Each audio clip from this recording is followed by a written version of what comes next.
we're looking at the two different approaches. Let me just make sure it's clear. Okay, we have what I call the original or the old approach. We have this. This is what we studied last semester. We have sales minus cost of goods sold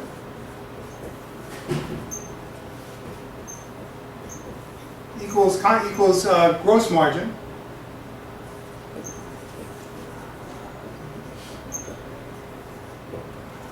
minus selling, general, and administrative expenses. Some people call these operating expenses. Equals net income, right? Now this is what I've been calling the old approach. Now under the old approach, cost of goods sold includes some share of fixed manufacturing overhead. That's the absorption approach. Under the new approach, I guess I call this the old approach. Under the new approach, and I call this the new approach, we have what? Sales. Minus variable costs. Right, minus variable cost equals contribution margin, right? Now notice, the variable costs are all over the place. They include manufacturing and selling administrative. This is not, unlike this one, this doesn't care whether it's a manufacturing or a selling administrative, as long as it's variable. So for example, what would be included in this thing would be like selling commissions. Because every unit you produce and sell includes like, let's say a $2 commission per unit, whatever.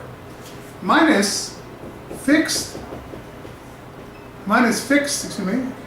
cost equals net income. Okay, so this is the two different methods. Now I call this, these are the two different methods. My apology for not writing this up. I just want to make sure we're all on the same page. So this approach I call the absorption costing approach. Particularly if you're a manufacturer, you have to include in this number some share of your fixed overhead.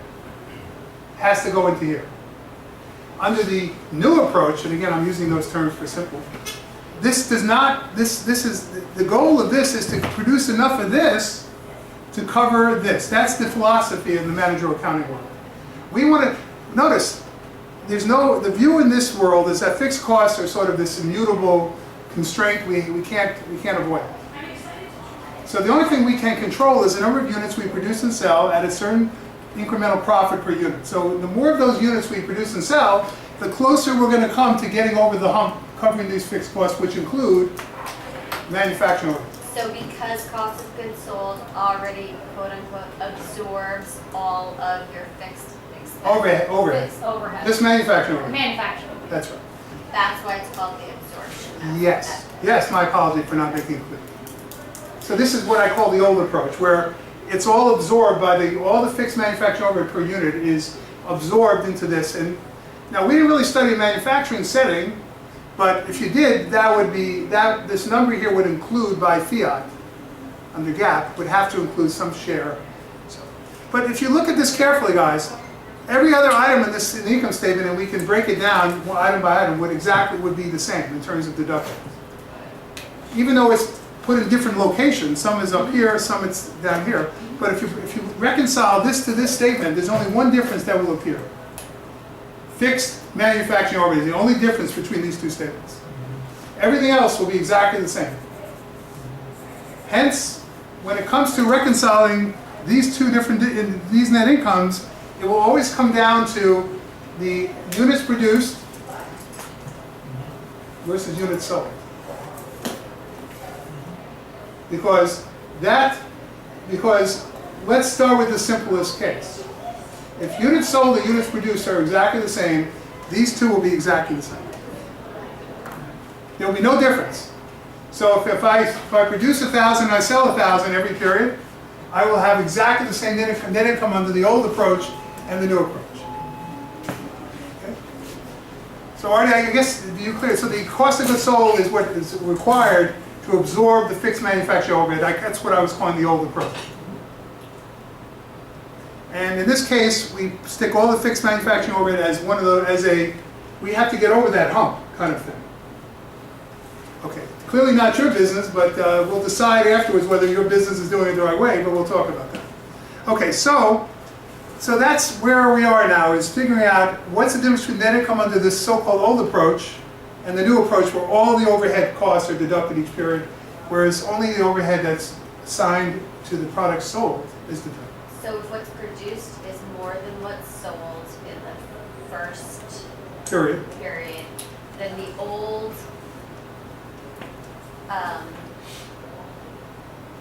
method will, sorry, I know we just did this. That's all right, that's good. Then the old method will less net income because the cost of goods sold is higher than Okay. the variable cost, than Okay, the fixed cost in the new. All right, let's be clear. Okay. We agree that all fixed manufacturing overhead is going to, for the period is deducted under this method, right? 100% is deducted under the new so-called new approach. Under the old approach, if all the units produced were not sold, some of those units end up in ending inventory. And some of those units will take with them into, as an asset, some of those fixed overhead costs. Right. So you'll be deducting a higher number here in effect than you deduct here with the overhead cost. Some of this is being deferred by units that are not sold. In fact, if you want to think of a way of managing earnings, one way to manage earnings is to try to carry as much cost into your inventory as possible because it's deferring the expense. It's not inventory that's not sold is deferred. Expenses are deferred until it is sold. Matter of fact, a company called WorldCom, perhaps you've heard of it, did this exact trick. They took expenses that were supposed to be period expenses under the old approach. WorldCom took selling general administrative expenses and they shoveled it into the inventory cost. So instead of deducting selling general administrative expenses, WorldCom was able to defer expenses by categorizing them as inventory costs. Hence, all inventory that wasn't sold carried into the asset part of the balance sheet some of those expenses. That's a way of deferring expenses, postponing them. Or inflating your That's both.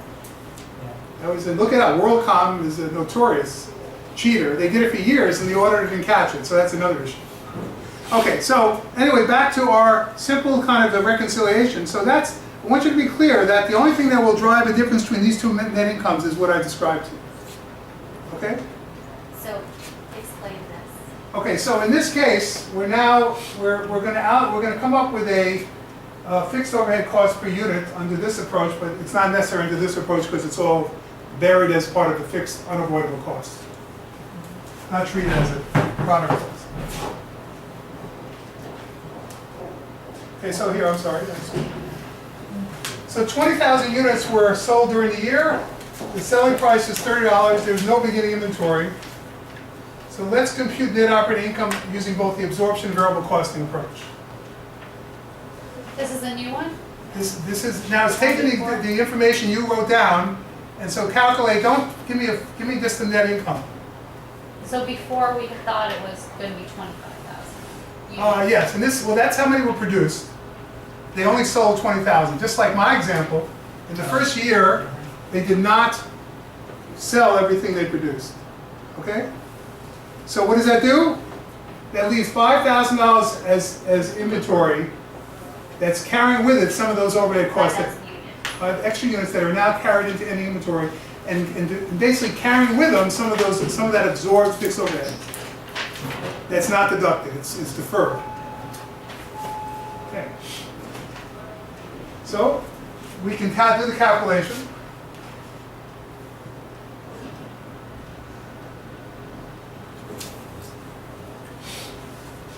Sales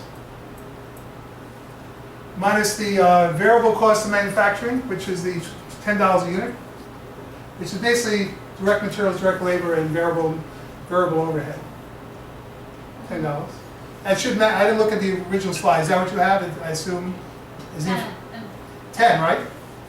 And 3 though. Don't you think? Well, they show me in lines here. Oh, okay, yes, yes. Variable selling 3. So this is their variable expenses right here. Gives us contribution margin of 340. And then all fixed costs, namely the fixed manufacturing overhead and fixed selling, are lumped together as fixed costs. And the question, of course, always comes out, did you make enough contribution margin to cover those? We'll use the word some costs, but basically that's the idea. And in this case, they did. 90,000 profit. So this is the variable costing approach. Now, make a note of this 90,000 net income. Now, what do you think? What is going to be the net income under the absorption costing approach? You can actually calculate it very easily. Wait, I'm sorry. Can you just, Let's stop. 1 second. Go ahead. wait, you said that you wanted to see if we made enough to cover. Well, in this case, I'm just saying there's a profit because they had 340,000 of contribution margin and only 250 of fixed expenses, so they actually covered fixed expenses and more by 90,000. Got it. The break even one, obviously, if they only had Okay. 250. So the 90,000 goes into your retained earnings? Yes. Yes.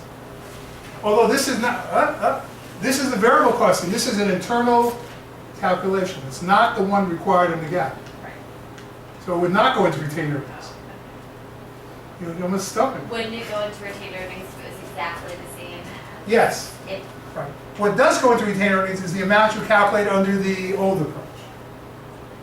So now I'm going to show you the old method, the absorption method. Tell me what the net income is in the old method. You should be able to. It's 90,000 under variable. What is it going to be under the absorption? Well, let's figure it out. How many units were not sold that were produced? 5,000. 5,000. What is the fixed overhead cost per unit? Fixed. $10. No, Three. fixed. Oh, $6. What is it? No. Fixed overhead per unit was 6. the 6, yeah. So the 5,000 times, so it's 30. so the difference is going to be 5,000 units of 6,000 units. Now tell me, so 90,000 is variable costing. You So can, 60,000 would go into retained earnings. is that, do you agree? Well, that's all I'm asking you. So you don't. What? It's the 90,000 minus the 30,000 from what you didn't sell. Wait, 3 times Whoa. 5,000 units? No. So to force you to think a little bit, guys, you now have enough tools to answer the Oh, question. yes. You don't have to produce a whole absorption income statement. You don't. You see that it's 90,000 the variable. Use your head. How much is it under the absorption method? Well, there's only one thing that's going to lead to a difference: the 5,000 units that weren't sold. Those 5,000 units that were not sold Or worth $30,000. are worth $30,000 is being deferred, which means that this should be actually under the absorption 120. 120. Because 30,000 is not being expensed; it's being deferred into the inventory account. Not sold. Remember, the absorption costing. When does the expense hit the book? Hit the income statement when the units are sold. Right.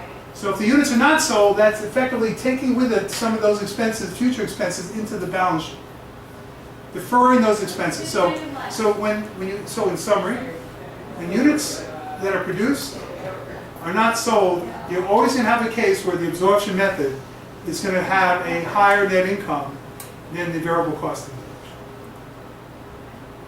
What I'm saying, in other words, is when production is greater than units sold, that will automatically result in the absorption method being higher net income than the variable costing method. And then vice versa. If you sell more than you produce, that reverses the effect. That means the variable costing method will be higher net income than the absorption. So in summary, let's see if I'm right. I'm arguing that the absorption method is going to be 5,000 units difference times the 6 units. It's $30,000 higher. Voila. It's always bad when you occasionally turn over the wrong answer. You know, because I don't memorize these slides. I want you to know. So every now and then in class, I say voila, and I see the wrong answer. I say, and it's very embarrassing. I'm glad this one worked out. So it is in fact 120. Can you tell us the 16 for the 16? It's 10 plus 6. What do you mean? In total, 10 plus 6. Unit product cost 16. Where'd you? 10 plus 6? Is that 10 plus Yes, 6? 10 plus 6. That's right. It's the variable cost of goods sold plus the $6 of fixed manufacturing overhead per unit, which we figured out over.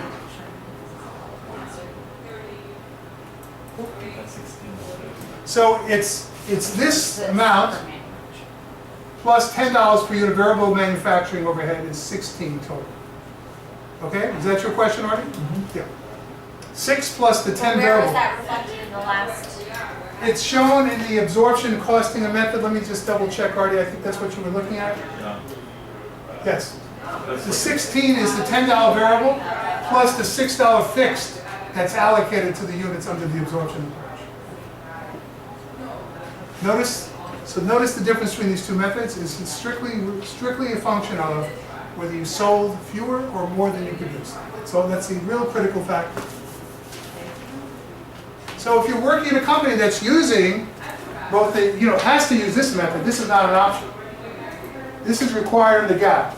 But you work in a company that's using a more modern approach, you can impress them by saying, I'll be able to tell you when there's a difference between the two and what causes that difference. I'm still not, something I'm missing something. Let's take our time. We want to understand it. So I'm just looking, so here you put it, I understand this was made to prove the case, right? Kind of, but look, if we're looking at this. See, this is it gives you the, right, look at this. Guys, this is what I was saying before. 30,000 is deferred from the fixed cost of the thing. However, the administrative cost is still fully Yes, accounted for. absolutely, because that's a period cost under the old or the new approach. Okay. And that's taken off from the gross. And so guys, this is the critical, I'm going to take a few minutes to give you guys time to, quote, absorb this, excuse the pun. I want absorption accounting to be you guys, so I want you to absorb the accounting, but this is the answer right here.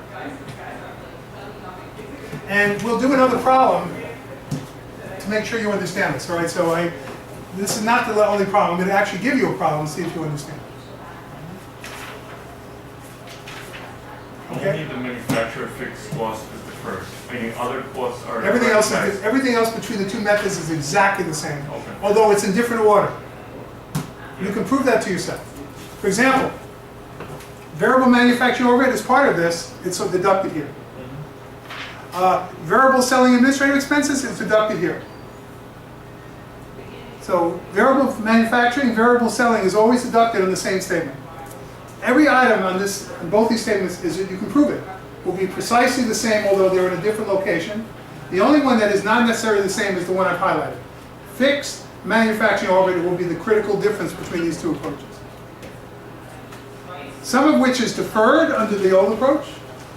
None of it's deferred under the new approach. It's always deducted in full.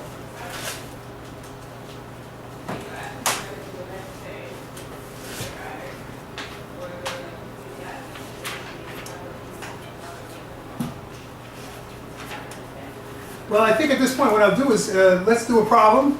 Let's do a problem and make sure you do understand it, all right? So, guys, I want you to try problem 518, if you will.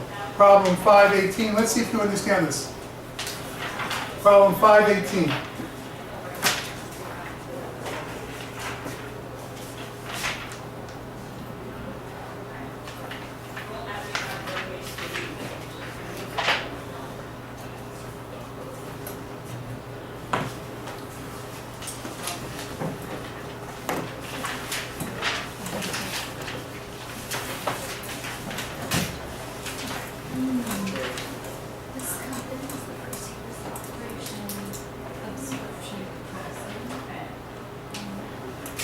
So absorption is the old method. And the word absorption comes about because under GAAP, the cost of goods sold is supposed to include some share of fixed overhead.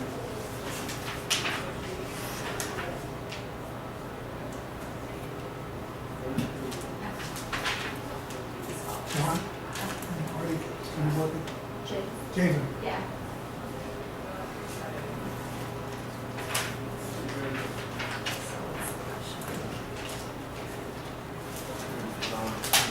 Thank you.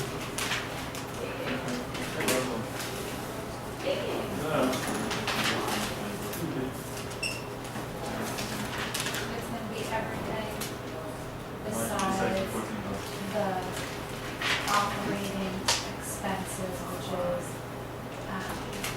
everything that is not a direct manufacturing cost. Right, it's a whole method? Now, do me a favor, don't call it the old method in practice, they won't know what you're talking about. It's actually called the absorption costing. The absorption. And the other method is called the contribution approach. Or variable. Variable is the same as the contribution approach. The only difference is it breaks out cost of goods, it breaks out the product and the selling administrative separately. But it's still variable, fixed. It still keeps that same basic idea. Right, but it asks you to prepare a variable. Yes, so what you'll do then is instead of lumping all the variable costs together in one number, you'll just take the variable cost above the line and break it into the variable manufacturing and the variable selling. It's a slightly more refined approach than the one we learned. The new one? That was the new one? The one we learned basically just took all variable costs and treated it as one number. That's not going to be done. James, we're working on a problem, so let's see if you guys are So. problem 518. So we You and should Johanna? assume, Thank you. let's see, the contribution margin, which would be sales, minus This is all the variable whole, costs. the absorption income statement, so we have to know. And then we see fixed costs. Variable Yeah. contribution margin, so which is sales, so sales, But they said do a formula. here's the sales. Income statement. Are we These doing- on the list? So the sales. Why does it have year one and year two? Well, because this is 1 year I gather, it's gonna, just like what I've been doing, it's traditional to do the 1 year they produce more than they sell, and then year 2 they reverse it. So we should figure Sales. So what's gonna happen is the 1 year, first year, you're gonna have absorption higher, the next year the That's, it should be $50 times sales minus 20. a million and $1,500,000. Sales. So 50 times 20,000 should equal $1 million, right? Yes. Okay. So now what we have to do is subtract the variable cost from that. So let's see what our variable costs. So it's 10 plus 2, which is $20, right? Which is $20 times. No, that's the sales. It's times the year. 1, 2, and 3. Yes. Do you agree? Direct materials, so this is where we'll design this. Do this here, let's just look back here. 5,000.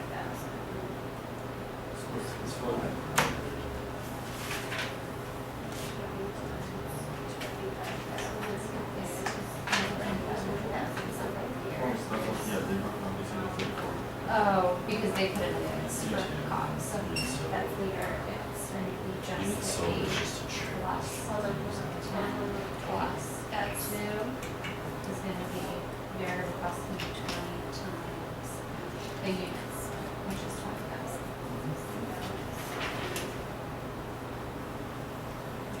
Oh, no, it's 5 units sold. So 20 times 20,000 is And then we 100,000. take away the fixed And then costs. year 2 But that's per unit, what we're doing under this method, we don't do it per unit, we do it per. So then our contribution margin. Right here. And then this one, we don't, All doesn't move the units. fixed cost for the unit, we only do it for the administrator. We take away all of it, okay. And then we subtract those Only we're only 100,000. We're doing, oh, Okay. Just 300, it's just 350,000, that's it. Our fixed, Year because one. we're not spreading it over, it's just 350,000, right? no, but it's all Both fixed years. costs. No. Not, yeah. For this one, it's all fixed costs, because here we take away variable costs. Here we take away all fixed costs. The new one, variable costs. No, 550. But, no, that's the absorption, that's the first, that's the whole. This is absorption, is, that's our negative, they're asking us to do the new way. Right, look, that's it. Then reconcile the Variable costing method variable cost is the new way. Don't forget, guys, they're showing you the absorption right here. They show that to you in this problem. That's the first number you see of the absorption. So now we have So to. they're telling you, in this problem, they're giving you the absorption, now they're telling you to do the variable costing and seeing the difference. So it's gonna be all fixed costs. What was that? No, it's this, the first thing they give you, they show you the absorption costing net income in the first 2 years. Yeah. That is absorption, but then they're saying, Yeah. we want you to calculate the variable costing only and then compare the two. 14 So times. so this is the absorption. Variable is the second approach. Because here, no, we lose the total, not just what we So, spent. so you're It's given the old approach. So now the question is, can you calculate the No, new it is approach? 50-50. And if so, and then can you reconcile the two You don't net incomes multiply for by the both units, methods? Which here would only be 20 cents. So it's number. All right, guys, so keep that in mind. They already Yeah, hand you, and, the absorption um, method is already given to you. They give you the first 2 years. No, we don't have to do it per unit, Fixed costs. just all fixed costs, we're doing total. This plus, Right. subtract also. All I think it's fixed costs. That's administrative. Excuse me? I think it's Sales fixed per costs. unit per. It's given to you in the next page. 250 fixed. Well, it's given to you Oh, as okay, fine. 350 divided by the so we already did- 25. Right. So, But this is plus 250,000. Take a look at the footnote in the absorption method. They tell you the fixed overhead, the fixed selling and administrative. This is the fixed. So in order to do the variable approach, you need, they tell you the fixed selling administrative in the And this is footnote in the all first fixed. page. Mhm. You see that? So we use 250,000 as our fixed, Selling So it's administrative. 1,000,000 minus 400,000. so that's just what Minus we this. use is, Yes. Minus that up. Yes. Minus. Use the numbers they give you. So use 250 as the selling administrative, and use the 350 as the fixed overhead. Okay. So it's a total of 600,000 fixed cost altogether. 250 selling and administrative, 350 fixed manufacturing.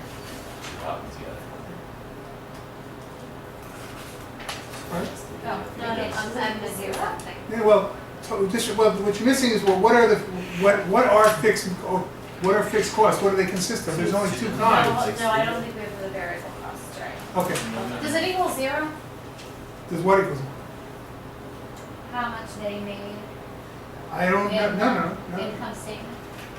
It's possible. I don't know the number offhand, but I can tell you the difference between the two methods. It's 1 Variable million costs. minus 20 times You may be right. 20,000. Possible. Wait, no, fine, so we'll just wait till you review. Variable Yeah, I don't have the answer. But more important, no, I can calculate the answer for everything. I can calculate it, but We'll sorry. wait our turn. I'm being a little lazy here. I'm letting you calculate it. then Yeah, I'll- we did it, we calculated. All right, I'll wait till everyone else is done. It's $20 $3 times. plus 20 times. At this point in the day, you know I'm not allowed on calculators, but yeah, 400,000.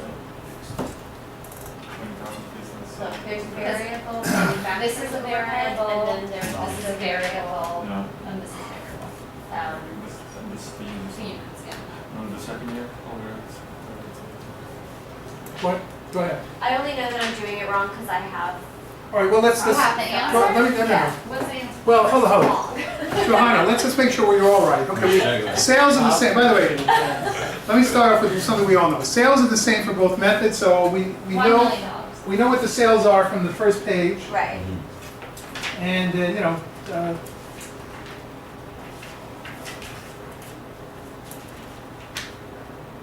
so 1 million, yeah, so 1,115,000 on now. The variable cost, how do you calculate that? Well, let's look and see what they give us. The variable manufacturing overhead Is plus two. the direct labor plus the direct materials makes $20 of variable cost. Okay, so what are you missing then? Variable selling administrative, correct? So this is a little tricky, but I'll help you out. Right, that's what I don't get. All right, what you're missing in this problem, I've just noticed, Oh. they're telling you in that footnote, there's $3 per unit variable selling administrative down there. What doesn't make sense, I guess the way they set this up is because they put it looks like they're just putting it as a footnote to that It should be income the same. statement, as opposed to in the same chart of.